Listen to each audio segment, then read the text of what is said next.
You said 20 minutes. So now we got what, 8? 5, 4, 3, 2, 1, go. Here we go. We are the Four Peaks Sessions, and with me is Frank Caliendo. I thought this was a good idea, and now we've been talking, and I'm not quite sure. Yeah, but he was recording, so we might be able to splice that in later. Splice a term from about 1975. It could be like the Oscars. Yeah, splice it in. Like the film. Just cut it. Like the Oscars last night with a big mistake they'd like to... How about that? I didn't see it till this morning. The Steve Harvey tweet was funny. That was great. Anything happened. What I missed, that was great. I don't know how are there two massive screw-ups like that within a couple of years, right? Steve Harvey reads it wrong, and then this, I don't know. Did you see the company that does the tabulating, and I don't watch the Price Oscars, Waterhouse, isn't it? They have 2 separate sets of those envelopes. Right. That they take 2 different routes to the theater in a big secret. Is it really Maybe that they should have important? taken the same route. Yeah, or only had 1 box envelope. Well, you need the 2. I understand that. But one should be the only one that's accessed, right, the whole time? And the other one should just be, and the 2 people know what the answers are for everything, or the results. So, I don't know, next thing you know, the NFL's not going to be checking footballs. Right. It's amazing. They're these big of companies, these giant corporations that everybody assumes does everything very specifically and by the rules and stuff. Then you realize, hey, there's a lot of little mom and pop things happening here. But it is Price Waterhouse. Yeah, isn't it? Price Waterhouse Cooper, I think, Cooper, or something. Yeah, maybe Pfister. It used to be Pfister. Cooper. Price Pfister. Are we messing up these companies? I don't know. Are they sponsors? No, Four Peaks is sponsor. No, Four Peaks is a sponsor. We just want to mess that up. If we called them 3 Peaks, we're in trouble. We're in trouble. We're 5 Peaks. Let me ask you a couple. First of all, you live in Arizona. How long have you been? I'm glad you're going to ask questions because this is an interview. Yeah, I want to know how long have you been in Arizona? My daughter was born, so this will be the 11th year, I believe.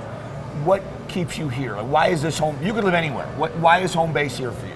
You know what? I didn't want to live in LA. I didn't feel like I was an LA person. And the thing about Phoenix was it had Southwestern culture, and then mixed with some people who left LA and stuff like that, California and stuff. And then I'm from the Midwest, born in Chicago, grew up in Milwaukee. But this is a place where a lot of people from the Midwest come not to be cold anymore. You know, they migrate down from the East Coast down to Florida, but a lot of Wisconsin, Illinois, and even Ohio come out this way.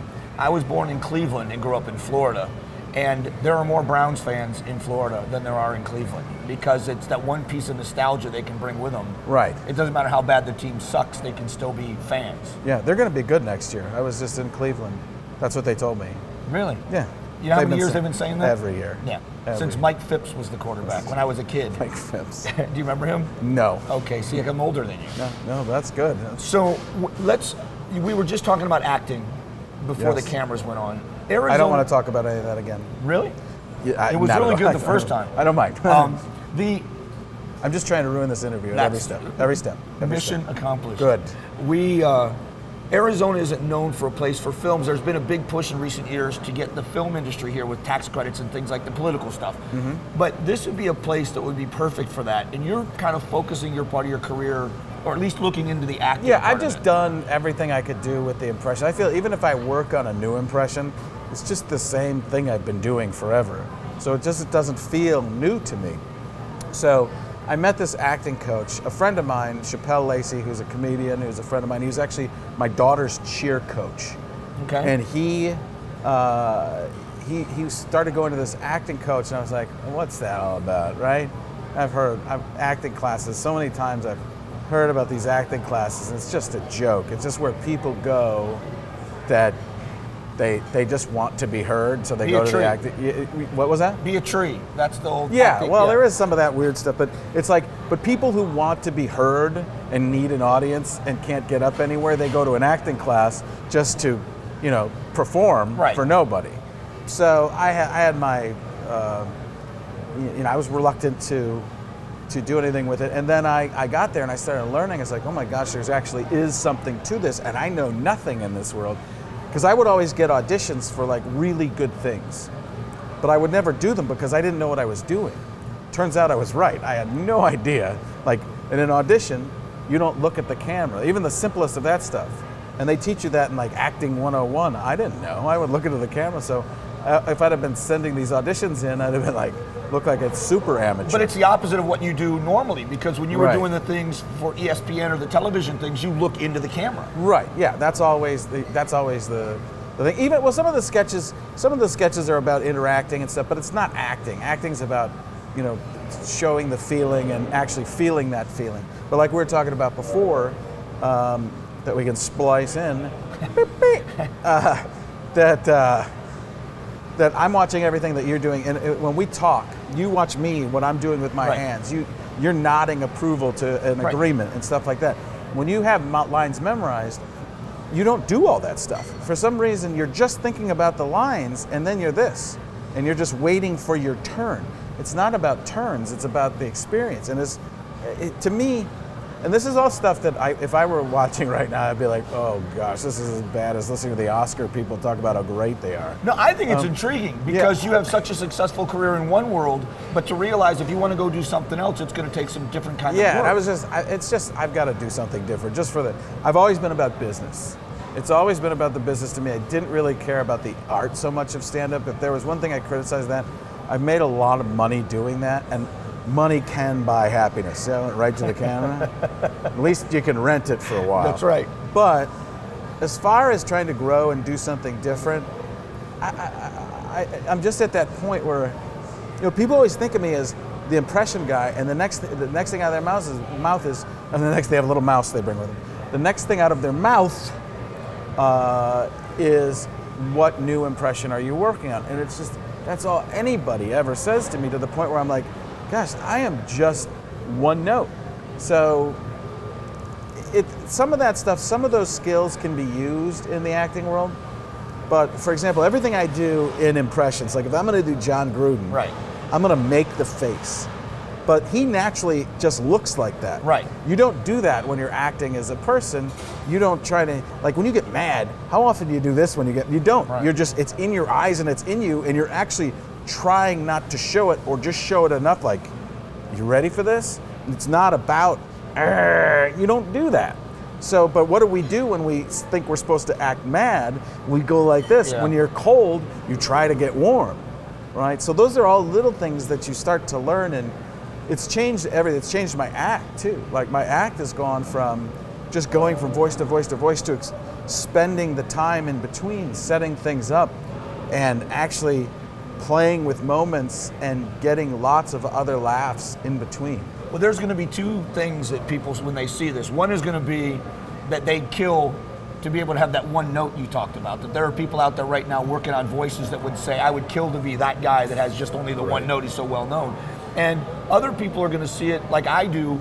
It's intriguing in a way because, for me, I started in this business and knew nothing about radio. Right. And a lot of people. And now you're in this business and you know nothing about radio. At least now I know what I don't know. Right.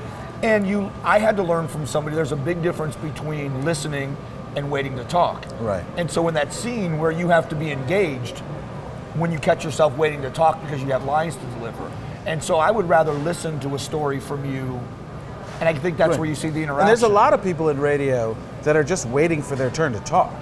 You go into some radio stations, and they've got a whole plan of what they're going to say no matter what you say, and those are the stations I just want to get out of. Right. So it's just like, what am I doing here? Name a couple here in town. That's all right.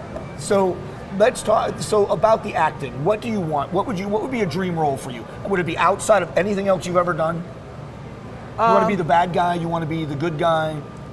I think just playing somebody interesting, which was always sounded very generic to me. But I'm so early on in the process, I don't know what I'm doing yet enough. You just have to start with little things, because the whole thing about this acting that I didn't even know, really, I thought you just did sense memory and stuff like that. You have to create backstories. That's what the homework is in acting. Is you might just have one line, but you've got to create a whole story for that person, and then pretend like you lived that story, and then go do it. Now, granted, it's still just pretend. Right. So I get it. I used to dig sand traps, when I was working my way through college. I paid for my own college and stuff like that. I understand. This is just a different thing, an intellectual, I guess, kind of thing that I'm just taking the time to do that now. And I mean, I hear Mike Rowe talk about this, who I really love. I love Mike Rowe. When I hear him talk, it's so interesting because he says some of the things I've said and thought about forever. It's like we don't value jobs. Like the guy who's the manager at McDonald's, that's an important guy to a lot of people.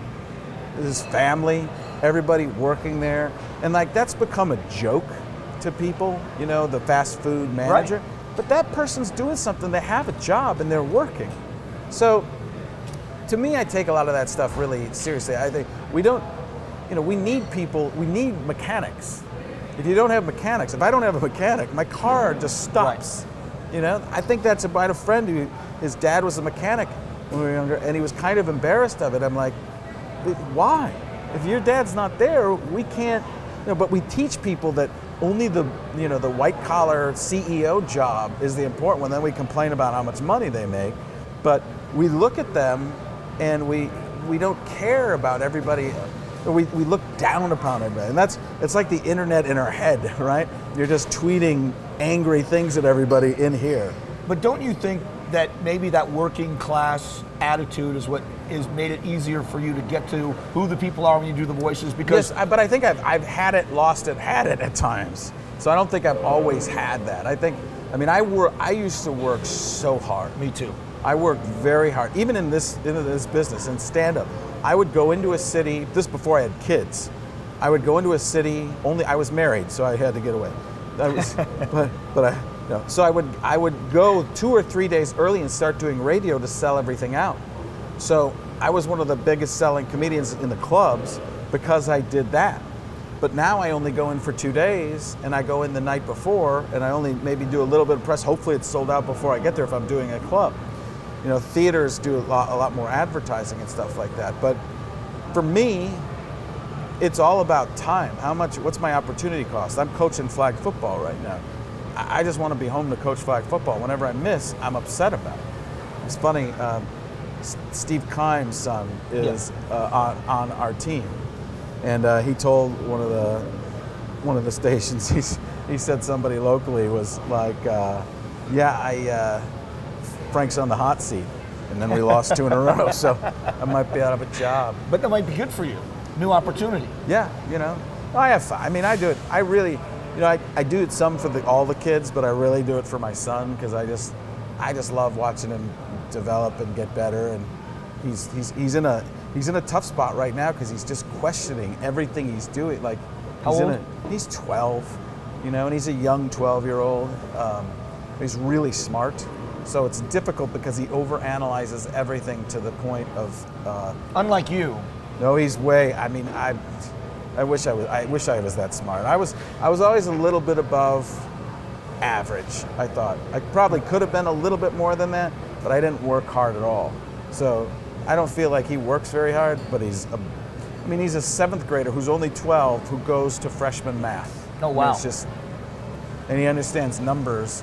Somebody once asked him, "Hey, they said to him, I hear you really love math." He goes, "No, I'm just great at it."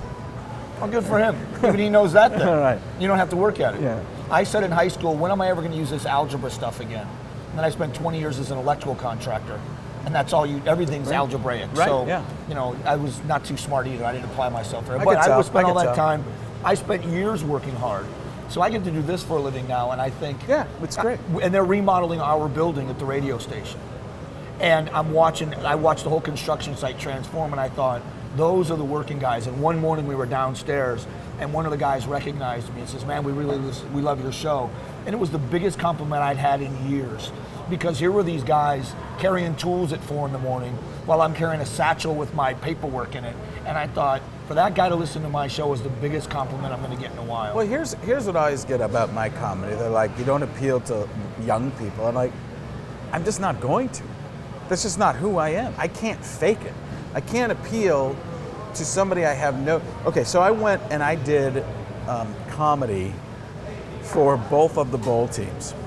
Clemson was bored to death with me. Really? Yeah, bored to death. I mean, they're 18, 20-year-old kids from a completely different part of the country that cares mostly about football, or college football. Oh yeah. All the stuff I do is like NFL related and stuff for my age. I knew this going in, but Fiesta Bowl wanted me to do it, and I finally I came to an agreement with them and said yes. But it was just, I was there and I'm going, this is awful. This is just not fun. Now, the Ohio State being, the LeBron letter I did and stuff like that plays pretty big in Ohio. So there was a little bit more awareness of me. But I just don't have anything in common with an 18-year-old kid in college in the South. I just don't. And I totally, and I don't have a problem with that, because I think differences are great. I think so much in this world, we always are worried about everybody trying to be, and I think everybody should be equal, but we're different. We're different, and I'm not saying separate but equal. Right, yeah. But it's, you gotta we need to be get careful. that. If you're going to say that, I want you to say it looking right into the camera. Fake news. No, but I think, I think the great thing about us is that we are different. I mean, that's, every culture has something, has different things, and we find ways to make it work together. That's the fun of it to me. It's, but I think we've lost that because we compartmentalize so much. You don't even have to like what the other person does. Right. It doesn't matter if I like what you do or you like what I do. We just go about and do it, and if it doesn't bother each other physically, you just learn to live with each other. Exactly right. And you can respect somebody that you don't, Totally. not your style, not what you like. Totally. There's people in this business that not my style on the air. Brilliant people. You read the things they write, and they're brilliant people, but it's just not my style. Right. So when it comes to the business, you've done television very successfully. You've done the clubs very successfully. You also do corporate things very successfully. Is there a favorite? Is there a thing you would lean toward if you could do that exclusively, or is it just? No, I like the fact that I've been able to do the different stuff. Whether it's sketch, sketch, you write it, you produce it, it's over and done. That's done. The jokes are done. Then there's stand-up where it develops over time. My only goal in life, not in life, but in this business, was to be a talk show guest. No, I really did. All I wanted to do was ever get on Leno and sit on the chair. Like, I turned down stand-up on a lot of shows because I said, I don't want to do stand-up. I just want to sit on the chair. I loved Jonathan Winters as a kid, or watching Robin Williams promote a movie. So that's all I ever wanted to be. So that's part of my problem, is I've attained the goal I really wanted, but now I've set these new goals in the acting world to try and find, try and get some small parts. Because one, I couldn't do, I don't think I could pull off a big part yet. It just takes a lot to really do something like that. But two, I don't want to go somewhere for 3 months away from my family, or try and uproot them and take them somewhere else. I just don't want to do that. So for me, it's just try to learn this and get little parts here and there eventually to make it grow and become something. So is it giving you more respect then for the industry? Totally, more respect for actors. I don't think I had any before. Me either, and I started learning some of the, not what you're learning, but seeing how difficult it is to actually get engaged in a role like that. Yeah, the memorization, all you have to do is, Matt Deering is the guy I worked with, who's the acting coach locally, and he said, watch Captain Phillips. And you watch the end of Captain Phillips when Tom Hanks is reliving the Somali pirates, every moment of it. You can see it as they're examining him. You just get emotional watching him as though this really happened to him. That's the thing, is when somebody's that good, and you just don't see that a lot. There are very few people, the Denzel Washingtons, I don't even know if I count De Niro and Pacino anymore, because they just seem, like they're that guy. Right. So to me, a lot of the people that you enjoy, like Hanks is just amazing to watch. Forrest Gump, watching it from that perspective is an amazing, But that's a pretty big, it's amazing, but it's a pretty big character compared to, he's just a regular guy in Captain Phillips. Right. And just to buy into that and like a regular guy that much is not easy to do. To see Sean Penn in his youth as Jeff Spicoli, and then he's in the movie Colors with Robert Duvall as a police officer. Duvall's another one. And then you see him in the movies where he plays the lawyer Kleinfeld in Carlito's Way with De Niro, and you think he didn't even look like Sean Penn. For those people to be able to morph into someone else like that and be believable is incredible. Yeah, it's amazing. And I found the other thing is when you put an accent, when you try to do an accent, it's not that hard to talk because you can assimilate and find some accents, right? But to do an accent like a Brooklyn accent and try to not come off funny is very hard to do because somebody just talks like that. But when you do it, you try and not to, but it immediately starts to sound a little, caricature. Right. Yeah. So it's to sell that to think. So somebody with that New Yorkie kind of accent, they go through all the emotions that anybody with an Arizona or Midwest, whatever kind of accent would go through. But it's sad, and you have to believe they're sad when they're doing it. I try and be sad, and hey, I don't feel real happy right now, Yeah. By the way, it was Pacino, not De Niro. Someone's going to correct me for saying that. There you go. Right. So, and I know you don't want to talk about any of this, but I'm going to ask anyway because it's an interesting story. We had talked about voices, and you used to do them just with your friends. I mean, that's literally how you got started. You just had a knack for it? Yeah, just start doing it. I mean, I think everybody does that, right? Doesn't everybody just play around? It's everybody funny cool? because, yes, that's what it is. It's once in a while it was the lines from A Few Good Men. You want me on that wall. That because you get a gravelly voice from that one, that guy. But no, I can't. I couldn't do an impression. I can barely do my own voice. You could. You'd find somebody in your range that would, and sometimes it's the hardest to do people that sound similar to you, but sometimes it can be very easy because you can just go right into it. But yeah, I just did a lot. When I started doing it, there weren't many people doing that at all. It was Dana Carvey on Saturday Night Live, Jim Carrey on In Living Color, but other than that, outside of sketch, nobody was doing it in stand-up. So I was the only one really doing that, and I just went from there and I just went with the flow. When you look at guys like Rich Little, and I saw him at a show here, one of Sean Hannity's Freedom concerts. Okay. And he did 4 voices on stage. 3 of the people he did were dead. And I thought, was that your concern about the act? Yeah, totally. Because, like, if you're doing a character that's an impression of a relative, it's timeless because nobody knows the relative. But as soon as George W. Bush is out of office, it doesn't have the same. People feel it's old unless he's in the news like he just was recently. But you do Trump tremendously. Yes, you do. Mine's because, and I have more fun with the caricature versions of everything. I remember I was doing the Trump impression with Trump years ago when I was at Fox Sports, and I could do, especially when I was there with him, I could do the voice exactly with him. And the producers were like, no, it's not as funny as when you do the kind of almost mocking version, the more caricature-y. So I could have done the shit, I like to ramble a little bit even more than he does. That's just the way it is. Yeah. I like to go a little bit more raspy and silly and make it more of a character than trying to hit it dead on. I've seen so many people that do these, you watch people and they do such great dead on impressions, but then all they really do is that. Right. It doesn't become more, I like it to become a cartoon in ways and silly. Funny you say that because you told me, I didn't know this, but you told me that's basically what the John Madden voice had become for you. You don't even say words anymore. No, it's just, it's just and that's what makes people, I remember doing that on Letterman, and the voice was doing pretty well, and I went, and Dave starts cracking up, and the audience went crazy for it, because it's just the character trait.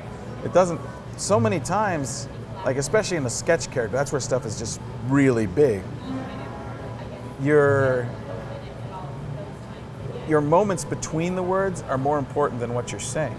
So little sounds and stuff like that make things more fun. But I think that's the acting part of what you're saying, is those little nuances. It is and it isn't. See, in sketch world, the big parts are what's funny, but they're not very real. In acting, all that stuff has to happen in here, and the audience almost has to sense that that's what's happening, but they don't see it. Sketch, you show them. In acting, they just somehow can feel it. We were talking a little bit about this off the air, but what they call a thought life. So when you're doing something, how often, even a stand-up comedian, maybe not everybody knows this, but I've heard Leno talk about it too. There's times where you're just on stage, you're doing your act, but you're actually shopping for groceries while you're saying your act. Yeah, I mean, we do that all the time. Well, how often do we do something else, even while we're watching TV? I mean, we do multiple things at once, so it's something you learn about. Well, I want to, before we close this out, I wanted to say thank you for something earlier this year. We did that show at St. Vincent de Paul, and I was way up in North Phoenix, and it was a charity. It was about kids. These kids Christmas shopping for their family, and you drove all the way from Tempe. Well, to I had North a helicopter Phoenix, take me. whichever, but you spent the money on the fuel to come all the way to North Phoenix, and you spent over an hour with us. And they're still talking about that at the St. Vincent de Paul store. It was very kind of you. Well, it was great. And I wanted to thank you. Thank you for letting me be a part of this. It was interesting to walk around the store and see all the stuff, and I still need to get with them again because my wife is a hoarder with a D, and there's so many things we could give to people that, like, we have Christmas presents from years that have never been opened. Right. That you don't realize how lucky you are, and then you go, well, somebody would find this to be the most amazing present in the world, so. I have 3 grandsons. One is too young to open gifts, but the other 2, 5 and 3.5. And it was 40 minutes of gift opening. That's nothing. My kids, when they were little. You're going to one-up me now on the gifts, too? They took breaks. They're still open. There were days, they would have to go take a nap. It was like Hanukkah then. Yeah, but with better presents. All right, well, thank you for doing this. I just wanted people to get a chance to get to know you a little bit, and I appreciate you're always available to us. So I've asked you to do things, and you're always available. And no, this is it. This is the last one. Good. Then we ended on a bad note. You're one of the most interesting people I've ever met in this business. You're so successful, and yet there's kind of a humility and a working class thoughtfulness. That's the acting. That's good. I'm working on my then humility you're ready. character. He is ready for a major role because if this is acting. So, thank you. You're not going to shake my hand? I'm in character. Oh, okay. Frank Caliendo.